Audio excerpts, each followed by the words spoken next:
Hello and welcome to today's roundtable discussion. It's on overcoming complexity, the race to deliver scalable, secure IoT.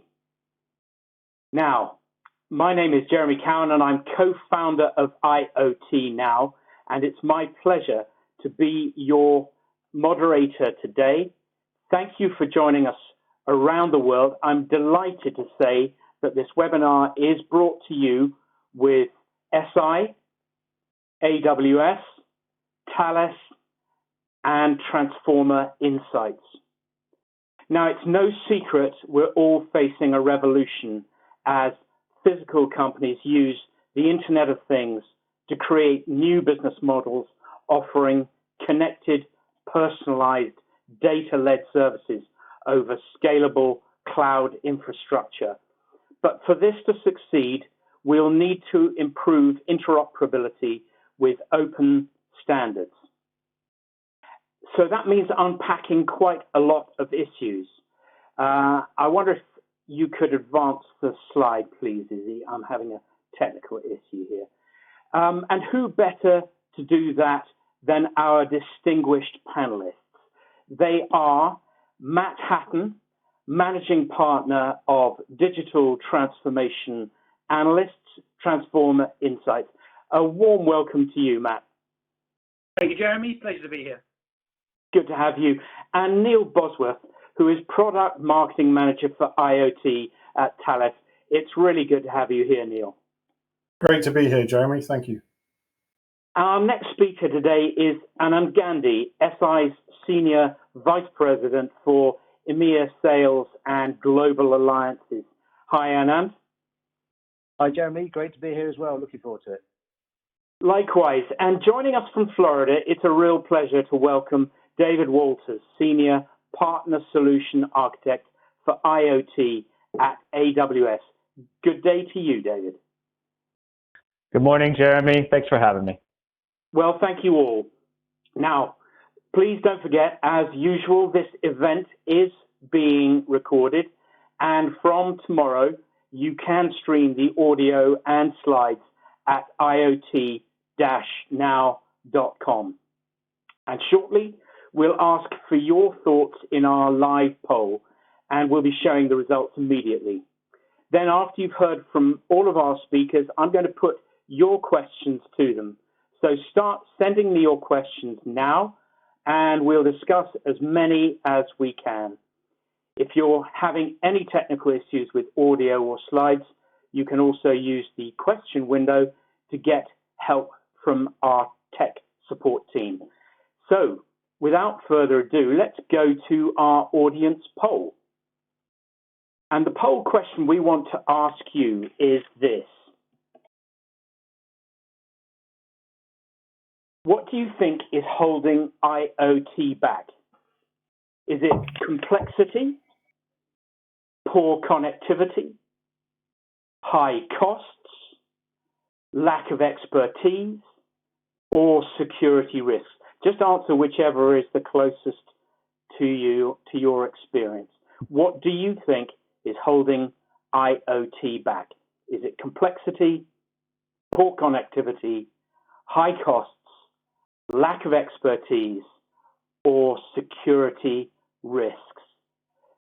Now, for time's sake, I'm not going to ask the whole panel, but Anand, what do you make of the results we're seeing here? There seems to be a preponderance, over 50% of people are answering complexity is the thing they think is holding back, and nobody is saying poor connectivity. I think that is interesting. I think complexity comes into it all the way through, and what we're seeing with our customers, they're confused about how to move forward. It's a myriad of solutions that are out there to help them deliver their IoT projects, but there has to be a clear business case, and until that, it's really hard to figure out how they can actually take the different components that come together to create an IoT solution to market. So it does start with understanding what your business case is, and then trying to wade through that, what the complexity is, to find a solution that's viable for your business that's out there. And finding the right partners to do that with as well, because no one person can do it all. Yeah, Yeah, this has been a feature of the IoT, hasn't it? No one organization can do it all, which makes partner ecosystems like this all the more relevant. So, okay, thank you very much for that, Anand. And to give us an overview of the state of the market, I'm delighted to hand over to Transforma Insights, Matt Hatton. Matt, the floor is yours. Thank you, Jeremy. I was delighted to see the results of that poll, actually, because it sets me up pretty neatly for what I was going to talk about in my little scene setting piece before we get into the really interesting stuff. What I was going to kick off by saying was that the IoT landscape has changed immeasurably in the last 10 years, and one of those prevailing trends was indeed around complexity. Now, a lot of aspects of deploying and developing an IoT solution have become more simple. You think about all the IoT platforms that are available out there to make application development that much more simple. But there are also many, many ways in which it's become more complex, or remains complex, shall we say. Connectivity is one of them. So although people might not think that connectivity in itself is a problem, maybe the complexity of the choices in connectivity are a problem. If you think back to 2010, you put a SIM card into a 2G modem and you send it anywhere in the world and it would connect. In the years that followed, it got rather more complicated, shall we say. Everything shifted to LTE, 5G's arrived, 2G and 3G are being switched off. We've got the new low power wide area technologies, both licensed and unlicensed. We've got the takeoff in private networks. It's now something of a patchwork of networks, which has got to be a pain for anyone who's making decisions about which technologies to use. So it's not that the technologies are bad, but it's a complex landscape. IoT also, specifically connectivity in IoT, also became more complicated because of regulatory issues, pushing to the prohibition on permanent roaming. In that respect, at least, IoT was something of a victim of its own success, perhaps, with regulators focusing more attention on it than it might otherwise have got. But that brought us to a number of technical solutions like eSIM, which obviously got us out of the challenge associated with permanent roaming. Nevertheless, still a world away from the 2G roaming that we always used to rely on. Security is another issue which has cropped up that causes more of an issue, and also arguably another manifestation of IoT's success. Greater scrutiny brings more shiny toys to play with, but it also attracts the attention of all sorts of players, regulators, hackers. Number of hacking incidents has increased immeasurably in the last 10 years. So you think of Mirai, for instance. And we've also had increasing guidelines from government on how to tackle those regulatory issues. The final one that I want to highlight in terms of things that have changed to make the connectivity landscape that little bit more complex is what we term edge to cloud. So big tech trend of the last 10 years obviously is the dash to the cloud. But the next 10 years is going to be defined by maybe a rush to the edge, or rather the management of the relationship between the cloud and edge. The required latency for some of these ultra-responsive applications like AI and automation mean that everyone needs to put their compute closer to the edge. Most IoT apps are going to use some combination of cloud and edge capabilities, and this means, again, more complexity for managing the applications. I think with that, I will leave it and I'll pass it back to you, Jeremy. Matt, thank you. Yeah, that's a very helpful roundup and very succinctly put. Now, I've got a number of questions for our panel, so let's just dive straight into them. The first question is this: what are the practical challenges in getting started with IoT? And the person I'd like to start on that would be Neil. Neil, could you help us with what the practical challenges are in getting started with IoT? Sure, I'd love to. Thank you. I think just to reflect back on what Matt just said, many companies are attracted to IoT as the business benefits appear to be obvious and irresistible. I think the theme of digitalization captures the imagination of all companies with physical assets. And I think, as Matt said, 10 years ago, in the days of M2M, it was relatively straightforward and low scale. Sure, the wireless part was new to some companies, but they kind of treated the modems. But once you got your head around the wireless part, sending data from a device to a server was simplistic and straightforward. But as M2M morphed into IoT, the concept of an ecosystem emerged, with many companies somehow trying desperately to associate themselves with this new apparent perfect solution to all the world's problems. The hype was tremendous. But for the beginner, and let's say we're getting started with IoT, the beginner is faced with a baffling arrangement of software tools, optimization products, and various platforms, and a whole load of new terminology. It's very, very difficult to navigate. And I'll say that if you go to some IoT event, certainly for a new starter, you'll be bewildered by a host of smart-looking stands and demos promoting all the necessary, apparently essential platforms required. And many of them are. But it's key to remember, due to the broad appeal of IoT, IoT means something different to all the different stakeholders. For me, I've come from a hardware background. I was a design engineer, and for me, the interesting parts are perhaps at the top of this picture. Initially, for me, IoT was about gathering data, either analog or digital, from something and efficiently and securely sending it somewhere to the internet over, for me, again, specifically cellular communication standards. But I keep an eye on all the other technology standards. But the network operator, they have a different view. And their view is about efficiently increasing data and then increasing the data they carry with investments in the infrastructure and technology and coverage and quality of service. And then, of course, there's billing platforms and additional platforms for optimizing the billing platforms. Then we have the data manipulators who are focused on analysis, storage, and visualization. They're not necessarily interested in how the data actually got there in the first place, but it's still IoT. Even the device management side can be a bit confusing. I mean, device management is an IoT system to check the health of your IoT system. But the main benefactor of all of this should, of course, be the end user, who, to him, IOC, or her, I should say, the benefits of IoT is assessing the usability and the perceived financial or functional benefits. But of course, all this needs to be paid for, so the underlying business model is crucial. The fact is, I think, drilling down into all these individual IoT components, IoT is complex with an ecosystem of independent building blocks requiring their own skills and understanding whilst applying them to their own individual use case.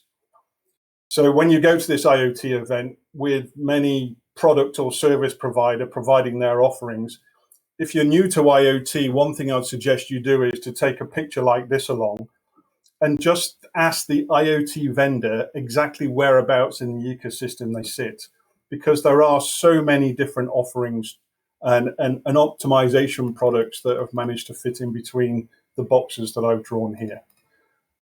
It is a vastly simplified drawing, but you've got to also remember that along all these channels, effectively money is flowing because data is money. You'll find everyone has their different view on the most important part of this ecosystem, because that's normally the part that they offer, of course. But for sure, you need to work out which parts you need and which parts can wait. The components are likely to be supplied by different vendors, several different vendors, and you need to stick them together reliably and securely and at scale. That's what I'd have to say. I mean, Anand, what do you think to this? Yes, thanks. I agree with you. It's that complexity and fragmented nature of the ecosystem there that is shown in the diagram that you're putting up on screen. Across all the different elements that you've mentioned as well, the hardware, the connectivity, cloud, etc. But the bit that I want to pick up on is that the stat that you've got on screen, which is 80% of IoT projects don't meet expectations. May mean they're not successful, may mean they haven't got the right ROI, they haven't shown the benefit. We found from our experience at Eseye that a lot of that has come from poor devices. So you have to start with the device and make sure you get that right in the first place. From a device point of view, there are a lot of considerations that you have to take into account. There's the SIM, the modem, the device itself. How do they all interact together? And then how do you create that and manufacture that at scale and be able to deploy that globally? There are certification requirements you have to take into account, FCC, PTCRB, ETSI, etc. Then there's carrier certifications on top of that. If you're going to look to deploy in the US, how are you going to get Verizon certification? Where do you go with it? It becomes a real hard experience. It's complex. It's not easy. And you have to find the partners that work with you to deliver that and what's right for you and your business case. It's more important, what's the business case for your device? An important element of that is device testing. What works fine on the bench doesn't necessarily translate to working fine when you deploy it in the field. So you have to make sure that your testing, your proof of concepts, etc., are tested correctly for what your overall objectives are as an organization, global deployments, regional deployments, etc. But then there's the other side of it as well. You've got to consider connectivity. And I know Matt mentioned connectivity before, and in the poll, connectivity wasn't seen as a consideration of complexity. But it is complex. I think what we're looking at now is as Matt put it, a patchwork of networks that crisscross the globe. There's no single global network that offers you connectivity from a cellular basis. Often you have to work with multiple providers, and even within a specific region, you may need several providers to give you the coverage you need for your device and therefore your business case. You also have to take into account, Matt mentioned it earlier, the permanent roaming issues which are happening across the world at the moment. Devices now that are in situ in certain countries for more than sort of 60, 90 days are being actively shut down by governments or regulatory bodies. And therefore you need to be able to localize in those countries. And these are not small countries. These are massive countries for IoT. You've got Brazil, India, China, Turkey, and this is a growing trend. So how do you work within those constraints or within those regulations that are coming forward? You also have to consider how you seamlessly get data from the device into the cloud platform, because without getting it there in an automated way, in a global way, it's not scalable. It doesn't achieve what you want it to do. It has to be zero touch. And then how do you simplify the operations and the ongoing management? This is really the key, really, apart from what we just talked about. How do you make sure that your operational team can manage that estate and deal with complexities, not just today, but in the future as well? So there's bits that I would really like to highlight above what the other guys have said about taking into account and deploying the scalable projects that are out there. I know, David, you have a viewpoint from the cloud side of things, obviously from AWS. So what do you think? Yeah, absolutely. I want to kind of highlight one aspect that you said, Anand, about the fact is, security is extremely complex, and there's no singular bullet point on this slide here that says security. Every single bit of this slide and every single data point here has to have security built in. And Anand, what you said was that, you can't just use the security approach that you use in a lab environment. And when you're building in all the nice features of your IoT device and your sensor collection, data collection of your sensors and features, you can't then take that approach of security and then apply it later to the entire fleet of devices. What you need to do is actually design in security from day one, and it has to touch all of the points that are here on this slide, right?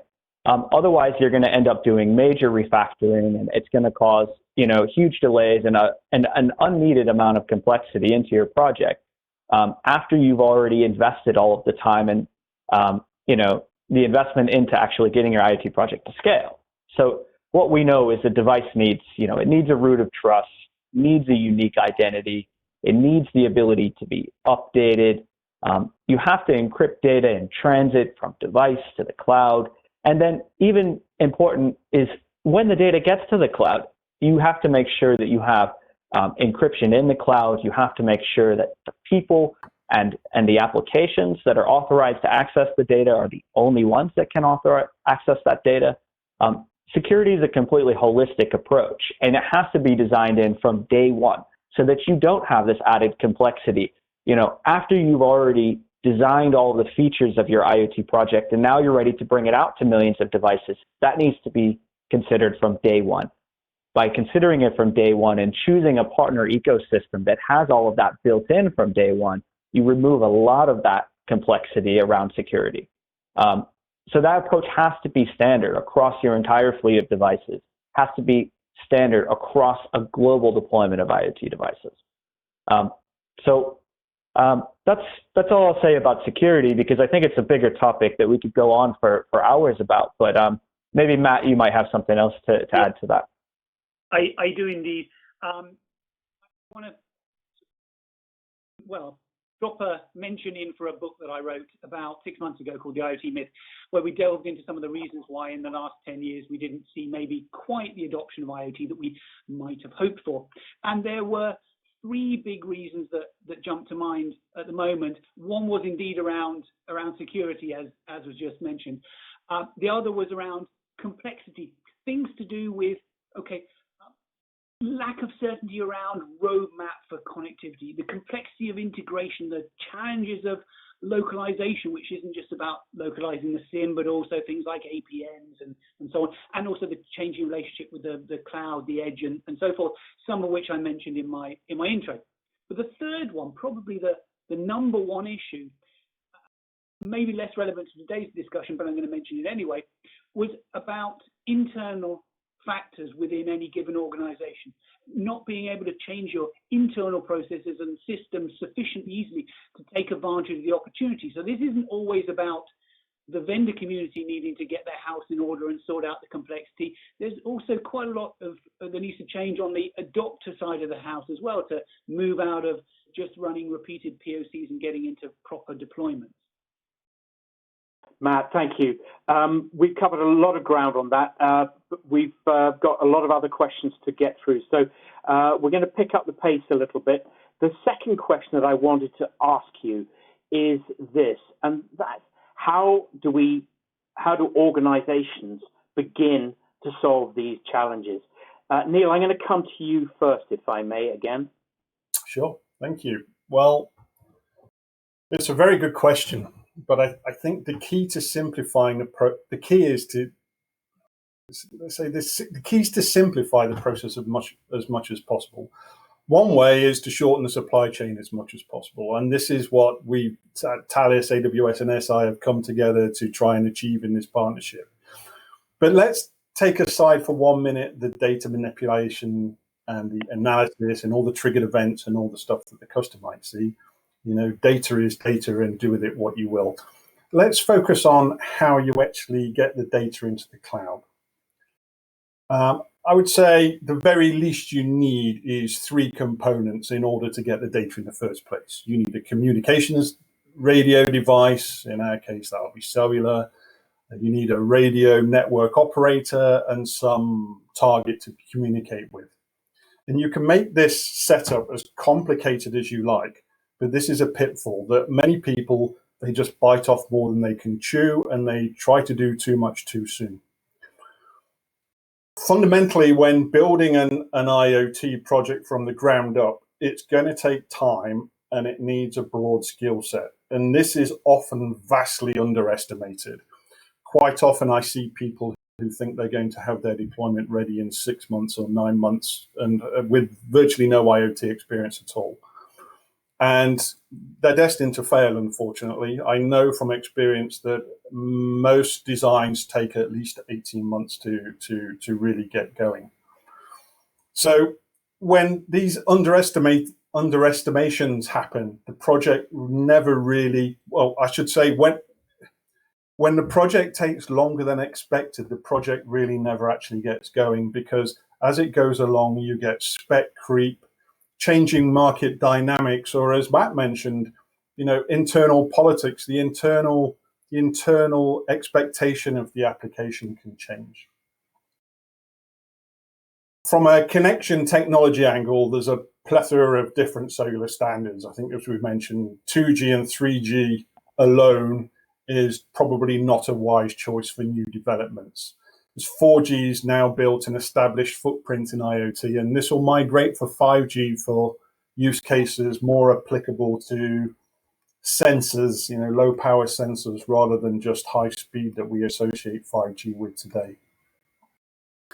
But for now, at least, new IoT standards in LTE category M or LTE-M or Cat-M, as I switch them around, and narrowband IoT, they're still fragmented. Although they've got a fantastic feature set for low power devices, you need to make sure the technology exists and works as expected, just like it did in the lab, after deployment, in the target geography. And this can be really tough, believe me, due to the frustrating number of bands in LTE and their regional deployments. You've also got the continuous adaptation of band groupings for a particular region or MNO, and it can make delivering stable hardware difficult. So this inevitably leads to multiple SKUs of product, and again, this horrible word that we keep coming back to is fragmentation. Of course, to add to this, some of the new low power features are implemented differently across different network operators, as if it wasn't hard enough. So for these technologies, to simplify things, it's essential to have a secure firmware over-the-air strategy. You must have one. With all this, we end up with proof of concepts that struggle to materialize into anything significant, and as the next step from the lab tend to be considerations of deployment and scalability. And a lot of things fail here. So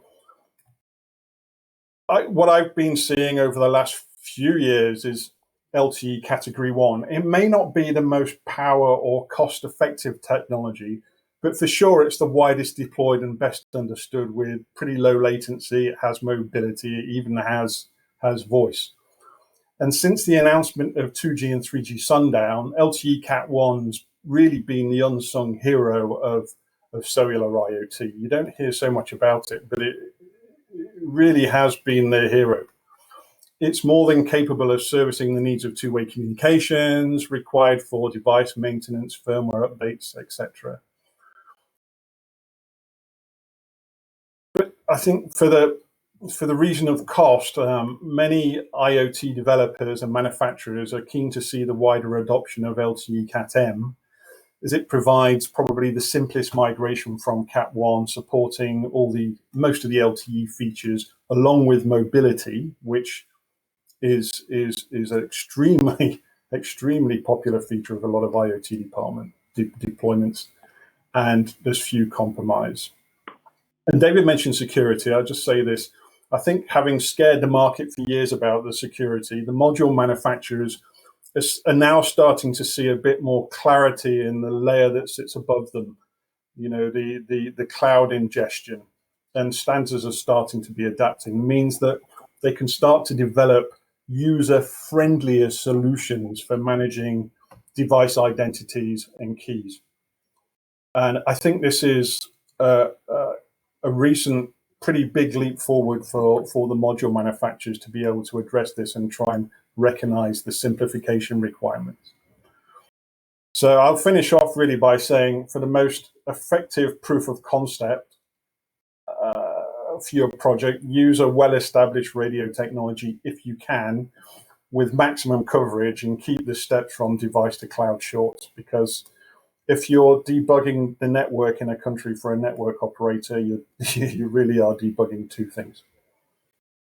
I've said what I can say now about devices. Does anyone want to say something about the connectivity side, Anand? Maybe you.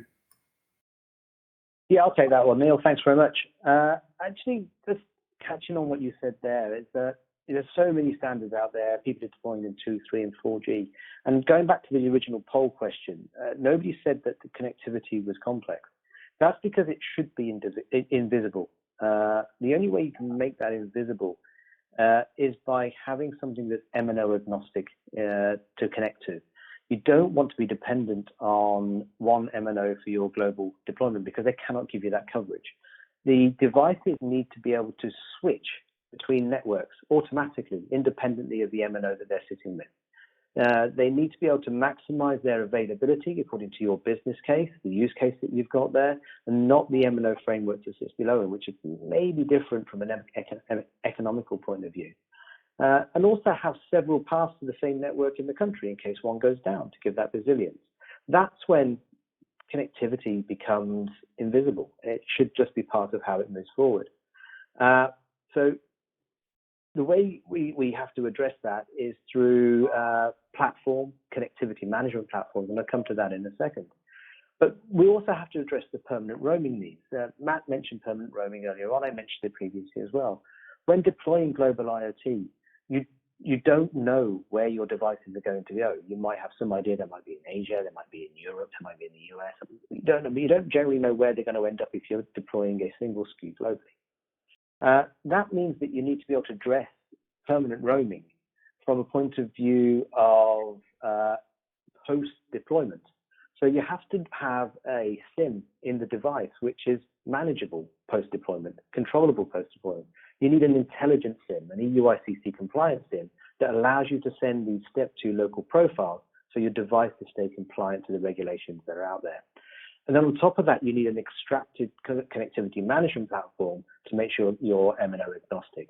Taking that management away from the MNOs, putting them into a cloud switch, and enables you and your partner, connectivity partner, to be able to switch between the available networks to make sure your device stays connected.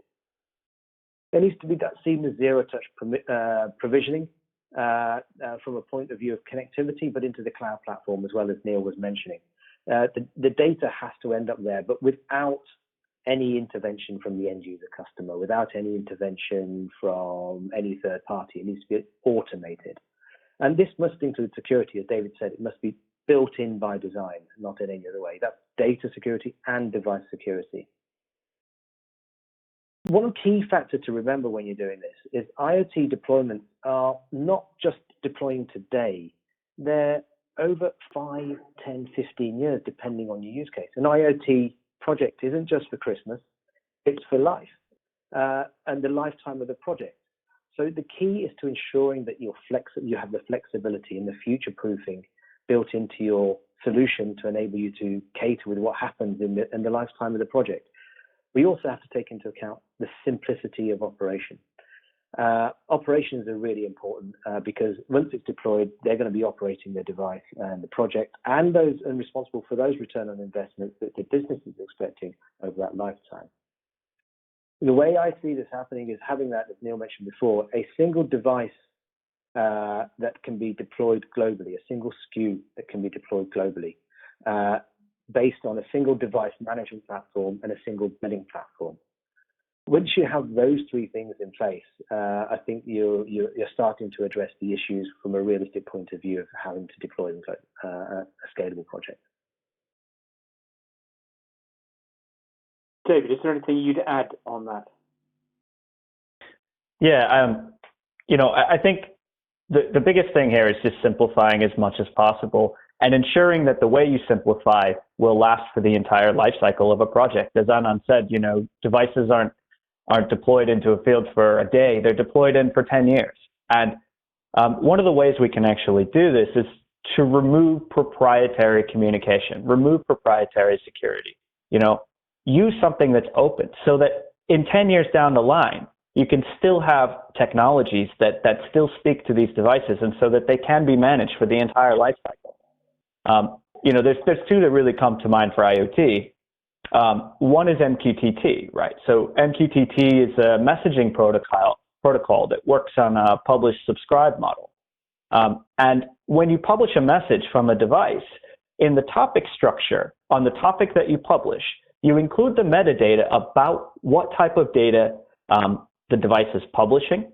You include the location of the device. You might include the device identity. And so anything subscribing to it will always know, exactly the contextual information about that piece of data that comes through. And so 10 years down the line, that device is still publishing over the same topics and still any new applications that are subscribed to that know exactly where that piece of data came from. The other one that I think is really important is, everybody says you don't roll your own security. It's been true since the beginning of computing, and probably before that. And so by leveraging things like public key infrastructure, which is the backbone of the internet, this is what everything is built around today. We can make devices that are secure and use open standards. And we don't have to reinvent the wheel and reinvent new standards of security for IoT. We can work within what's already existing in the world. So at PKI, you establish a chain of trust using these publicly trusted certificates. You can use transport layer security to encrypt your data from device to cloud. You can use mutual authentication so that your device knows exactly who it's talking to and the server knows who it's talking to. And using these open standards rather than closing off and using proprietary things.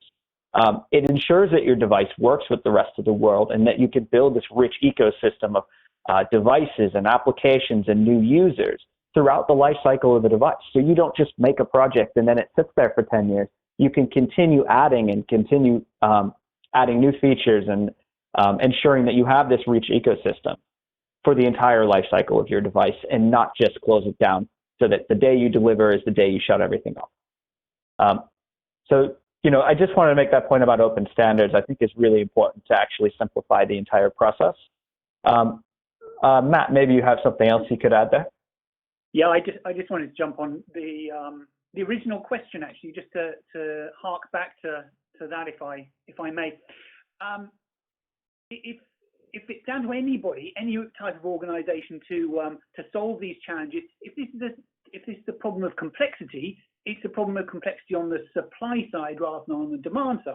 Therefore, surely it's up to the supply side to solve it.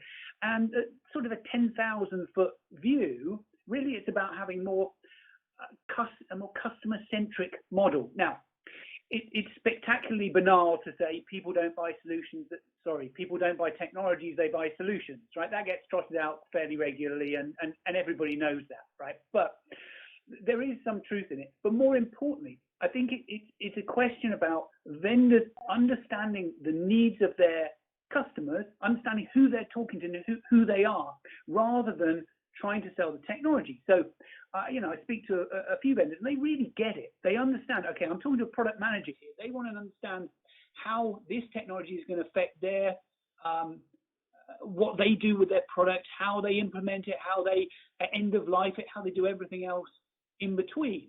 And really the suppliers have to understand that, have to act accordingly in order to really talk people's language, to try and strip out some of that complexity, because it's almost of the supply side's own making. Thank you, John. Fair enough. Thank you, Matt. Coming to question 3. Now, we've still got a lot of questions to get through, so I'm going to ask each of you, if you would, to confine your answers to 2 minutes, because I want to make sure we get to not only all the questions that I want to ask, but also the questions the audience wants to ask. This one is a really interesting point. How do organizations reduce their security risks and ensure that they're able to maintain data integrity when they scale? David, would you mind kicking this one off? Yeah, absolutely. So at AWS, we have a huge breadth and depth of services for organizations to scale their IoT deployments while they maintain the security of their fleet and ensure scalability. Because I only have 2 minutes and I don't have 2 hours, I can't talk to you about all the different things that AWS does in IoT. So I'm going to focus on a single question. How can I control, manage, and secure my devices at scale? We have a set of connectivity and control services. So we have 3 of them that are really the gateway to the cloud for us. One is AWS IoT Core. I just went on and talked about open standards a few minutes ago, about MQTT and TLS and PKI. So IoT Core is a scalable message broker, first of all. So it's an MQTT message broker. It works the same whether you publish 1 message an hour or 1,000 messages a second. You don't handle the underlying infrastructure. You just have your devices communicate to the broker the same way one device communicates. It's the same way the other one does. And that's all secured by using TLS and secured using public key infrastructure. We have IoT Device Manager, which allows you to view your fleet of devices. Because if you have 1 million devices connected, which is really where we want to go, right? We're not talking about connecting a device in a lab. We're talking about scalable IoT solutions. You can search through those devices, group them logically so that you can keep track of all of your different devices. And even more importantly, you need to be able to update those devices. And so Device Manager gives you the ability to find devices, target those, and update them to patch security vulnerabilities, to add new features into your IoT device. And then finally, we have Device Defender, because again, we're talking about a scalable IoT solution. And when you have millions of devices, you could have a single misconfigured device, and a single misconfigured device could be the weak point in your solution. And Device Defender allows you to define standard configurations and standard behaviors. And it allows you to audit your device configurations and audit those behaviors so that if a device is misbehaving for any reason, you can automate the process of alerting. You can automate the process of taking mitigation actions, like putting that device into quarantine, or alerting an engineer, or even revoking an X509 certificate so that the device can no longer connect. And so with our connectivity and control services, you can really reduce your security risks for the entire fleet of your devices and ensure, again, that you're leveraging those open standards. You can maintain data integrity, and you can scale out your project from 1 device to 1 million devices, and you don't have to fundamentally change the way you work as you go through that process. David, thank you. We're going to go to question 4 now. And the question here is, why have Thales, Eseye, and AWS decided to collaborate? Who's going to go first on that? Anand, I'm going to come to you. All right. Thanks, Jeremy. Yeah, and looking at time, I'll try and keep it to less than 2 minutes for you as well as we go through this. But it's really important why we've come together. The three of us have seen the problems that we've talked about today, the complexities that we talked about, and have actually, from different perspectives, but we have the same aim. So we've come at it from a device perspective, a cloud perspective, a connectivity perspective, but with all the same aim of simplification. So we brought the ecosystem of our 3 global leaders together to give customers a consistent IoT service delivery model. Global ubiquitous connectivity out of the box for every device. Manufacture it once and deploy it anywhere. Future-proof a solution without restriction. Simplified management of an estate with security, as David has just been mentioned. And getting to return on investments quicker or business outcomes quicker. So we've developed something, thank you for moving that on. I feel like the Prime Minister. Next slide, please. But we've developed and brought to market something called Intelligent Cloud Connect. Now, this device is important. It's based on standards. It's absolutely based on all the standards that you've heard about today. You've heard David mention, Neil mention, Matt mentioned, and myself mentioned. It's out there. What we've done is brought this together to simplify IoT development and remove the pain points that we've talked about, and also vastly decrease time to market, bringing development time from 9 months to a year down to 3 to 6 months. It's there to simplify global deployments, but we've made zero compromise on quality and zero compromise on security. What we've delivered here is a reliable, secure, scalable, complete device-to-cloud solution. And I think Neil wants to tell you just quickly a little bit more about the user experience of how this actually works. So Neil, over to you. Yeah, thanks, Anand. I think you summarised it quite well. The objective of our partnership here with Thales, we're doing a few things at Thales to try and reduce complexity. The objective here of our project here with AWS and Eseye is to reduce the complexity whilst reducing the supply chain, to give you the IoT essentials and make it really easy to use. And so when I say easy to use, I kind of mean easy to use. And hopefully you can see this, because with the Intelligent Cloud Connect program, we start at point number 1. Point number 1, easy to use. We're supplying IoT in a box. All the approvals are complete. Everything's done. FCC, PTCRB, CE, operator approvals, etc., etc. We're providing industrial standard user interfaces. We've done all the power supply design, all the antenna design, which are the power supplies and an RF concept are the two things our technical support guy will tell you is the most challenging thing for them. But something else we've done with this little box is put some additional intelligence inside it. In fact, two parts of additional intelligence. One part is to manage the security configuration of the device, so it interfaces seamlessly with AWS. And the other part of intelligence we've put in there is an MQTT client, a socket handler. So David mentioned before about the need for using standards. MQTT is a fantastic lightweight standard for IoT. And so we put a client inside this box, which makes it ridiculously easy for a firmware engineer to send industry standard protocol messages to AWS. And so this is what we've done on the hardware side. Of course, step number 2, obvious, you need to open an AWS account. It takes about 4 minutes. It's pretty straightforward, no problem there. Step number 3, and this is where Eseye's intelligence has come into it. They have a software integration which pretty much manages the interface of the hardware to AWS. It sets up all the certification. It sets up all the user configurations, the permissions and roles, etc. You notice nowhere in here are we talking about buying kilobytes of data from a network operator. It's a concept for Intelligent Cloud Connect that's a moot point. The way we work with this is with MQTT message bundles. So you're never thinking about deploying a megabyte of data across a fleet of devices and then trying to figure out how much each device is taking. It's something unique, and it really does simplify IoT.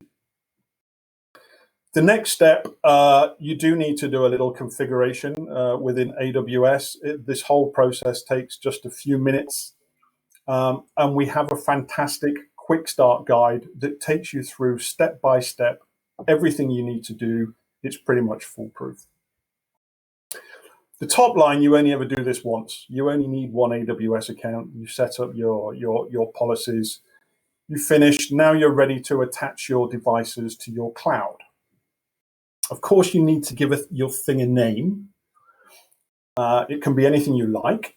And you need to associate this with the SIM card, which I forgot to mention is actually shipped with the hardware as well. So it's a two-part solution, a SIM card and this gateway terminal. You give the thing a name. Obviously, it comes with an identity from the SIM card, the ICC ID, and load this into the AWS Things repository. Point number 6 is where some more magic happens, because once you've done all this, all you really need to do is turn the terminal on. Automatically, over the air, the credentials get sent to the device via industry standard OTA messages. They come from SI server. So you get the access URL, the certificates, the other credentials, the keys, etc. They're encrypted, they're sent over the air, they get sent to the device. The device does all the automatic decryption and loads the keys into the secure area of the gateway terminal, ready for it to be used by its TLS engine so it can send TLS encrypted messages to AWS. Of course, then we get to point number 7. And really, you only need something like Hyperterminal or ZOC or TerraTerm or something. You can start sending MQTT messages via AT commands and see them appear in your AWS console. You only really need 3 AT commands because this is the way in which we've constructed the MQTT client that sits inside the device. I think this is probably a good point to hand over to David, because I've done my bit here. I've managed to get some data from a device into the cloud. David, what would you do from here? Yeah, I think I'll just put real quick. I also want to put one more point in that you mentioned about MQTT billing.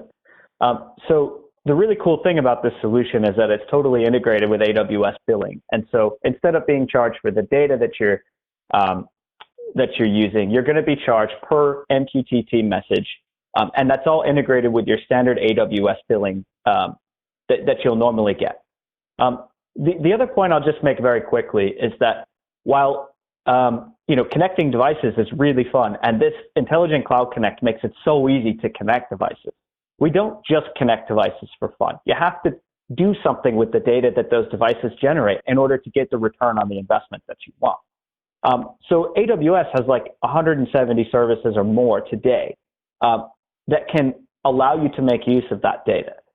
We have a breadth and depth of services, some built-for-purpose services like IoT Sitewise that is a fully managed industrial environment monitoring solution. We've got databases like Amazon TimeStream that allows you to process your data in a time-optimized database that's built for time series data, which is the perfect use case for IoT. Of course, we have machine learning services that allow you to build in actionable intelligence.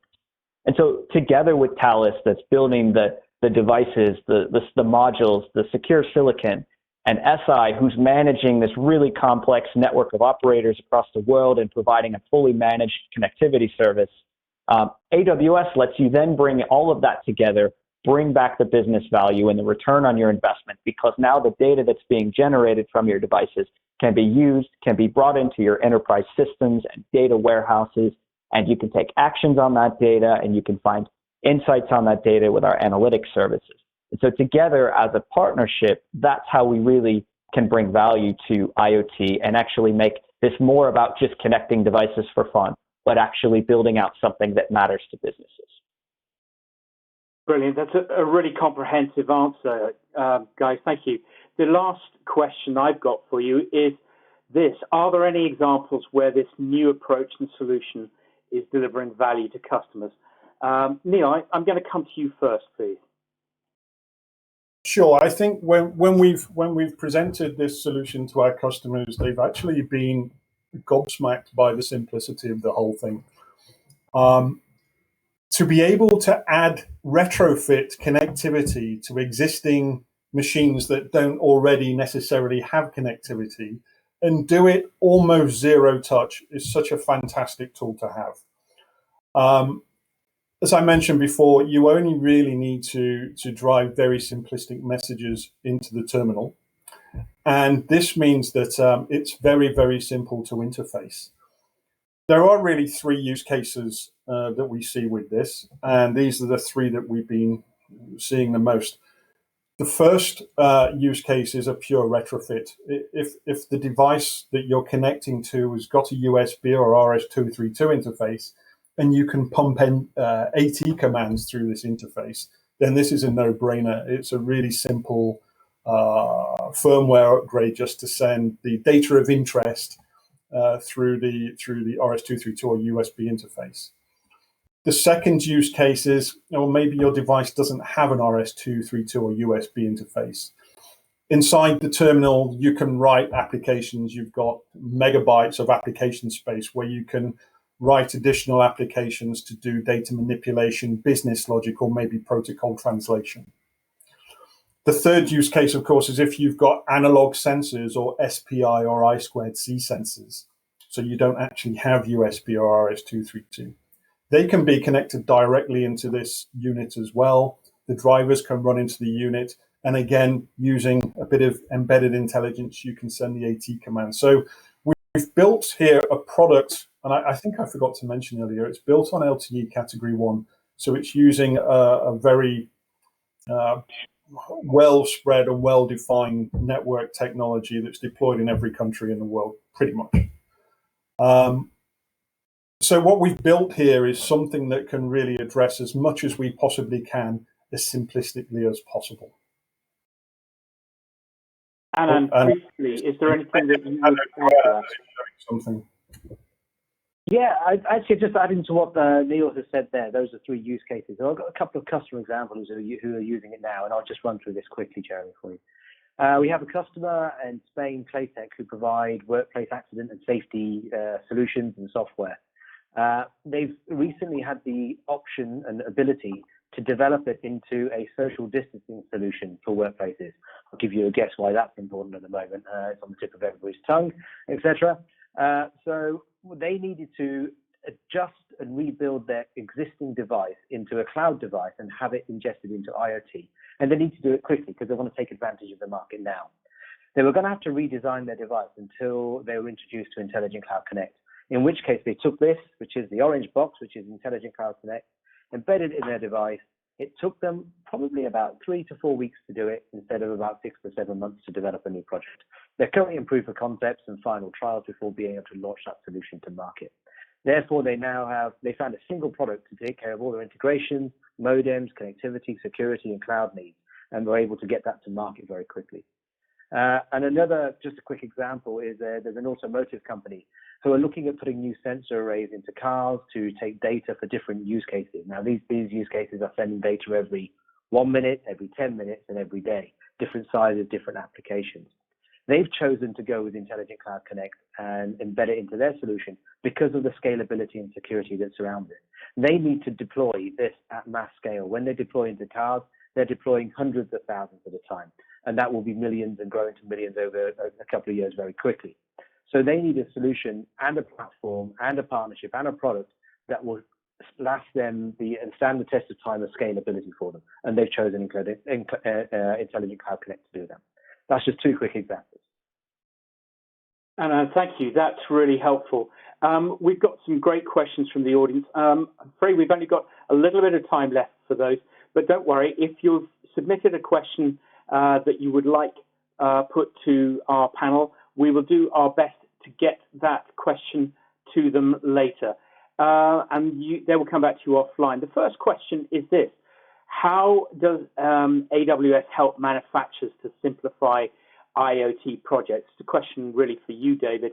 Do you have any demo that, to play around? The short answer to that is yes, and the longer answer is we have hundreds of examples out there.